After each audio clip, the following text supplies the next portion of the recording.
جموں کشمیر کو ریاستی درجہ بحال کرنے میں تاخیر پر اپنی ناراضگی اور احتجاج درج کرانے کے لیے پردیش کانگریس کمیٹی نے ہفتے کے روز بھوک ہڑتال کیا۔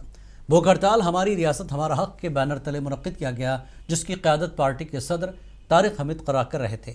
ان کے ہمراہ آل انڈیا کانگریس کمیٹی کے جنرل سیکرٹری اور پارٹی کے متعدد سینئر لیڈران اور کارکنان شریک ہوئے تھے۔ اس موقع پر پارٹی صدر طارق حمید کرا نے مرکزی حکومت کی جانب سے ریاستی درجے کی بحالی میں مسلسل تاخیر پر افسوس کا اظہار کیا۔ پروٹیسٹ کے پروگرام کیے صرف اس واسطے کہ اس اندھی گنگی بحری سرکار جاگ جائے اور ہمیں جو ہمارا حق ہے، جو ہمارا یونیلیٹرلی اور ان ڈیموکریٹکلی انہوں نے ہمارا حق ایک تو ڈاؤن گریڈ کیا، دوسرے ہمارے کانسٹیٹیوشنل گارنٹیز تھی وہ بھی وڈرا کی، تو اس سب چیز کو واپس حاصل کرنے کے واسطے ہم نے جموں کشمیر پردیش کانگریس کمیٹی نے ایک جدوجہد شروع کی۔